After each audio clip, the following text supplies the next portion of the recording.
ಇಂದು ರಾಷ್ಟ್ರಪತಿ ಪ್ರಣಬ್ ಮುಖರ್ಜಿ ಬೆಂಗಳೂರಿಗೆ ಆಗಮಿಸಿರುವುದರಿಂದ ಬೆಳಗ್ಗೆಯಿಂದಲೇ ಬಹಳಷ್ಟು ಕಡೆ ಟ್ರಾಫಿಕ್ ಜಾಮ್ ಉಂಟಾಗಿದೆ. ವಿಶೇಷವಾಗಿ ನಗರದ ಟೌನ್ ಹಾಲ್ ಮುಂಭಾಗದ ಎಸ್ಜೆಪಿ ರಸ್ತೆ, ಕೆಆರ್ ಸರ್ಕಲ್ನಲ್ಲಿ ಸಂಚಾರ ದಟ್ಟಣೆ ಹೆಚ್ಚಾಗಿ ಕಂಡುಬಂದಿದೆ. ರಾಷ್ಟ್ರಪತಿಗಳ ಬೆಂಗಳೂರು ಭೇಟಿ, ಈ ಭೇಟಿಯಿಂದ ಬೆಂಗಳೂರಿನಲ್ಲಿ ಉಂಟಾಗಿರುವ ಟ್ರಾಫಿಕ್ ಜಾಮ್, ಇದರಿಂದ ನಾಗರಿಕರ ಪರದಾಟ, ಈ ಎಲ್ಲದರ ಬಗ್ಗೆ ಹೆಚ್ಚಿನ ಮಾಹಿತಿ ನೀಡಲು ನಮ್ಮ ಪ್ರತಿನಿಧಿ ಸೌಮ್ಯ ಈಗ ನಮ್ಮೊಂದಿಗೆ ನೇರವಾಗಿ ಸಂಪರ್ಕದಲ್ಲಿದ್ದಾರೆ. ಬೆಂಗಳೂರಿನ ಟ್ರಾಫಿಕ್ ಜಾಮ್ ಎಲ್ಲೆಲ್ಲಿ ಉಂಟಾಗಿತ್ತು ಆ ಭಾಗಗಳಿಂದ ಮಾಹಿತಿ ತೆಗೆದುಕೊಂಡು ನಮ್ಮೊಂದಿಗೆ ನೇರವಾಗಿ ಸಂಪರ್ಕದಲ್ಲಿದ್ದಾರೆ. ಎಸ್ ಸೌಮ್ಯ, ಆ್ಯಕ್ಚುಲಿ ಇವತ್ತು ಟೌನ್ ಹಾಲ್ ಮುಂಭಾಗದಲ್ಲಿ ಕೂಡ ಟ್ರಾಫಿಕ್ ಜಾಮ್ ಉಂಟಾಗಿದೆ, ಬಹಳಷ್ಟು ಕಡೆ ಟ್ರಾಫಿಕ್ ಜಾಮ್ ಉಂಟಾಗಿದೆ. ನಾನು ಬರಬೇಕಾದ್ರೂ ಕೂಡ ಟೌನ್ ಹಾಲ್ಗೆ ಬರಬೇಕಾದ್ರೆ ಸುಮಾರು 45 ನಿಮಿಷ, ಅಂದರೆ ಮೈಸೂರು ರೋಡ್ ಫ್ಲೈಓವರ್ ಮೇಲೆ 45 ನಿಮಿಷ ನಾನು ಸ್ಟಕ್ ಆಗಿದ್ದು ಕೂಡ ನನಗೆ ಅನುಭವಕ್ಕೆ ಬಂತು. ಹೆಚ್ಚಿನ ಮಾಹಿತಿ ಏನಿದೆ ಈ ಪರದಾಟದ ಬಗ್ಗೆ? ಎಸ್ ಗೌರೀಶ್, ಏನು ಬೆಂಗಳೂರಿನಲ್ಲಿ ಇವತ್ತು ಹಲವೆಡೆ, ನಗರದ ಹಲವೆಡೆ ಟ್ರಾಫಿಕ್ ಜಾಮ್ನಿಂದ ಒಂದು ನಗರದ ಜನ ತತ್ತರಿಸಿದ್ದಾರೆ. ಈಗ ಮಧ್ಯಾಹ್ನ 1:15 ಆಗ್ತಾ ಬಂದಿದೆ, ಆದರೂ ಕೂಡ ಒಂದು ಸಾಕಷ್ಟು traffic jam, slow moving traffic jam ಇದೆ. ಏನಿವತ್ತು ಬೆಳಗ್ಗೆ ರಾಷ್ಟ್ರಪತಿ ಪ್ರಣಬ್ ಮುಖರ್ಜಿ ಅವರು ನಗರಕ್ಕೆ ಭೇಟಿ ನೀಡಿ ಇಲ್ಲಿ ಅದಮ್ಯ ಚೇತನ ಅನ್ನೋಂಥ ಒಂದು ಸಂಸ್ಥೆಗೆ ಭೇಟಿ ನೀಡ್ತಾರೆ. ಈ ಕಾರಣದಿಂದಾಗಿ ಅವರು ಹೋಗುವಂಥ ಕಡೆ ಎಲ್ಲ ಝೀರೋ ಟ್ರಾಫಿಕ್ ಮಾಡಿರೋದ್ರಿಂದ ಎಲ್ಲ ಕಡೆ ಇವತ್ತು ಟ್ರಾಫಿಕ್ ಉಂಟಾಗಿದೆ. ಏನು ಬೇರೆ ಬೇರೆ ಕಡೆ, ಅಂದರೆ ಬೆಳಗ್ಗೆ ನೃಪತುಂಗ ರಸ್ತೆ ಮೂಲಕ ಅವರು ರಾಷ್ಟ್ರಪತಿ ಅವರು ತೆರಳಬೇಕಾಗಿದ್ದರಿಂದ ಅಲ್ಲಿ ಏನು ಝೀರೋ ಟ್ರಾಫಿಕ್ ಮಾಡಿದ್ರು. ಜೊತೆಗೆ ಈಗ ಏನು ಬಸವನಗುಡಿಯಿಂದ ವಾಪಸ್ ಒಂದು ಈ ಬೆಂಗಳೂರು ಏರ್ಪೋರ್ಟ್ಗೆ ಹೋಗಬೇಕಾಗಿರೋದ್ರಿಂದ ಬೆಂಗಳೂರಿನ ಪ್ರಮುಖ ಕಡೆ ಎಲ್ಲ ಕಡೆ ಝೀರೋ ಟ್ರಾಫಿಕಿಂಗ್ ಮಾಡಿದ್ದಾರೆ. ಹಾಗಾಗಿ ಕೆಆರ್ ಸರ್ಕಲ್ ಇರ್ಬೋದು, ಜೊತೆಗೆ ಇದು ಟೌನ್ ಹಾಲ್ ಮುಂಭಾಗದ ಎಸ್ಜೆಪಿ ರಸ್ತೆ, ಇಲ್ಲಿ ನೀವು ನೋಡ್ತಾ ಇರ್ಬೋದು. ಈ ಸಮಯಕ್ಕೆ ಆಲ್ಮೋಸ್ಟ್ ಒಂದು ಟ್ರಾಫಿಕ್ ಕ್ಲಿಯರ್ ಆಗಿರುತ್ತೆ. ಆದರೆ ಈಗ ಮಧ್ಯಾಹ್ನ 1:15 ಆದರೂ ಕೂಡ ಇನ್ನು ಹಾಗೆ ಇದೆ, ಸ್ಲೋ ಮೂವಿಂಗ್ ಟ್ರಾಫಿಕ್ ಇದೆ. ಈ ಭಾಗದಲ್ಲಿ ಏನು ರಾಷ್ಟ್ರಪತಿ ಪ್ರಣಬ್ ಮುಖರ್ಜಿ ಅವರು ಒಂದು 12 ಗಂಟೆ ಅಷ್ಟೊತ್ತಿಗೆ ಈ ಭಾಗದಲ್ಲಿ ಮೂವ್ ಆಗಿದ್ದಾರೆ. ಆದರೆ ಅದರ ನಂತರ ಎಷ್ಟೋ ಸಮಯ ಆದರೂ ಕೂಡ ಈ ಟ್ರಾಫಿಕ್ ಜಾಮ್ ಒಂದು ಕ್ಲಿಯರ್ ಆಗಲಿಲ್ಲ. ಇನ್ನು ನಮ್ಮ ಜೊತೆಗೆ ಒಬ್ಬರು ನಾಗರಿಕರು ಇದ್ದಾರೆ, ಸ್ಥಳೀಯರಿದ್ದಾರೆ, ಅವರನ್ನು ಮಾತಾಡಿಸುವ. ಸರ್, ಎಷ್ಟು ಹೊತ್ತಿಗೆ ನೀವು ಈ ಭಾಗದಲ್ಲಿ ಮೂವ್ ಆಗಿದ್ರಿ? ನಿಮಗೆ ಈ ಸಂಚಾರ ದಟ್ಟಣೆ ಯಾವ ರೀತಿ ಇಫೆಕ್ಟ್ ಆಯ್ತು? ಈಗ ಕಳೆದ 1.5 ಗಂಟೆಯಿಂದ ಈ ಸಮಸ್ಯೆ ಇದೆ. ಬೆಳಗ್ಗೆಯಿಂದ ರಾಷ್ಟ್ರಪತಿಯವರು ಬರ್ತಾರೆ ಅಂತ ಪ್ರಿಕಾಷನ್ ಮೆಜರ್ಮೆಂಟ್ ತೊಗೊಂಡಿಲ್ವ ಇವರು?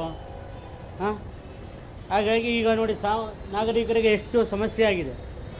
ತುಂಬ ಒತ್ತಡ, ಆ ಮಸೀದಿ ಬಿಟ್ಟು ಅದರಿಂದ ಮೇಲ್ಗಡೆ ಫುಲ್ ಫ್ಲೈಓವರ್ ಫುಲ್ ಜಾಮ್ ಆಗೈತೆ. ಇಲ್ಲಿ ಯಾರಾದರೂ ನಮ್ಮ ಪೊಲೀಸ್ ಪೇದೆ ಹಾಕಿ ಪ್ರಿಕಾಷನ್ ಮೆಜರ್ಮೆಂಟ್ ತಗೋಬೇಕು, ಮುಂಜಾಗ್ರತಾ ಕ್ರಮಗಳು ತಗೋಬೇಕಾಗಿತ್ತು ಅಂತ ನನ್ನ ಅಭಿಪ್ರಾಯ. ನಿಮಗೆ ಯಾವ ರೀತಿ ತೊಂದರೆ ಆಯಿತು ಸರ್ ಇವತ್ತು ಮನೆಯಿಂದ ಹೊರಡಬೇಕಾದ್ರೆ? ಈಗ ನಾನು ಬರೋದಕ್ಕೆ, ಈಗ ಆಫೀಸಿಗೆ ಬರೋದಕ್ಕೆ 1.5 ಗಂಟೆ ಆಗ್ತಾ ಇದೆ. 1.5 ಗಂಟೆ ನಾನು ಟ್ರಾಫಿಕಲ್ಲಿ ಇವತ್ತು. ಆ್ಯಕ್ಚುಲಿ ಈ ಸಮಯದಲ್ಲಿ ಟ್ರಾಫಿಕ್ಕು ಝೀರೋ ಇರ್ತದೆ. ಝೀರೋ ಅಂದರೆ ಝೀರೋನೇ ಇರ್ತದೆ, ಸಾಮಾನ್ಯ ಏನು ಜಾಮೇ ಆಗಲ್ಲ. ಆದರೆ ಇವತ್ತು ಜಾಮ್ ಆಗಿದೆ. ಇದು ಇವತ್ತು ಟ್ರಾಫಿಕ್ ಜಾಮ್ನಿಂದ ತತ್ತರಿಸಿರುವಂತಹ ವ್ಯಕ್ತಿಯೊಬ್ಬರ ಮಾತು. ಅಂದ್ರೆ ಗಂಟೆಗಟ್ಟಲೆ ನಾವು ಇವತ್ತು ನಗರದ ಸಂಚಾರ ದಟ್ಟಣೆಯಲ್ಲಿ ಸಿಲುಕಿದ್ದೀವಿ ಅಂತ ಹೇಳ್ತಿದ್ದಾರೆ ಗೌರೀಶ್. ಸೌಮ್ಯ, ಇದೇನಂತಂದ್ರೆ ಬೇರೆ ಬೇರೆ ದೇಶಗಳಲ್ಲಿ ಕೂಡ ಈ ಥರದ, ಅಂದರೆ ವಿವಿಐಪಿಗಳ ಮೂವ್ಮೆಂಟ್ ಇರಬೇಕಾದ್ರೆ ಟ್ರಾಫಿಕ್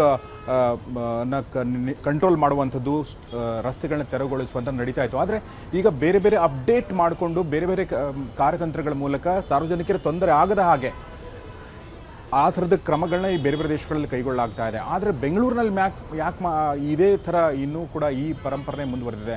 ಒಬ್ಬರು VIP ಬರ್ತಾರೆ ಅಂದರೆ ಕಂಪ್ಲೀಟ್ ಟ್ರಾಫಿಕ್ಕನ್ನು ಜಾಮ್ ಮಾಡುವಂಥದ್ದು, ಸ್ಟಾಪ್ ಮಾಡುವಂಥದ್ದು, ಇದಕ್ಕೆ ಬೇರೆ ಪರಿಹಾರನೇ ಇಲ್ವಾ, ಪರ್ಯಾಯ ಮಾರ್ಗನೇ ಇಲ್ವಾ ಸೌಮ್ಯ?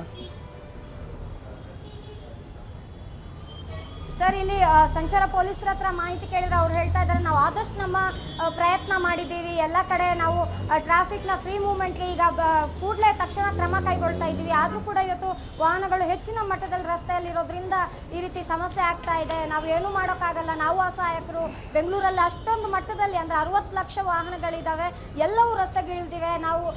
ನಾವು ಏನು ಮಾಡೋಕ್ಕಾಗ್ತಾ ಇಲ್ಲ. ಆದರೆ ರಾಷ್ಟ್ರಪತಿ ದೇಶದ ಪ್ರಥಮ ಪ್ರಜೆ ಬರುವಾಗ ನಾವು ಝೀರೋ ಟ್ರಾಫಿಕ್ ಮಾಡೋದು ಅತ್ಯಂತ ಅಗತ್ಯವಾಗಿತ್ತು. ಹಾಗಾಗಿ ಟ್ರಾಫಿಕ್ ಜಾಮ್ ಉಂಟಾಗಿದೆ ಅಂತ ಹೇಳ್ತಿದ್ದಾರೆ ಗೌರೀಶ್. ಧನ್ಯವಾದ ಸೌಮ್ಯ, ನಿಮ್ಮ ಎಲ್ಲ ಮಾಹಿತಿಗಾಗಿ. ಪೊಲೀಸ್ ಟ್ರಾಫಿಕ್ನವರು ತಮ್ಮ ಸಮಸ್ಯೆ ಹೇಳ್ತಾರೆ, ಜನರು ತಮ್ಮ ಸಮಸ್ಯೆ ಹೇಳ್ತಾರೆ.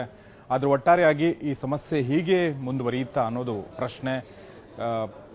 ಇದಕ್ಕೆ ಬೇರೆ ಪರ್ಯಾಯ ಮಾರ್ಗಗಳನ್ನ ಬಹುಶಃ ನಮ್ಮ ಟ್ರಾಫಿಕ್ ನಿಭಾಯಿಸುವಂಥವ್ರು ಇದ್ರ ಬಗ್ಗೆ ಯೋಚನೆ ಮಾಡಬೇಕಾಗಿದೆ.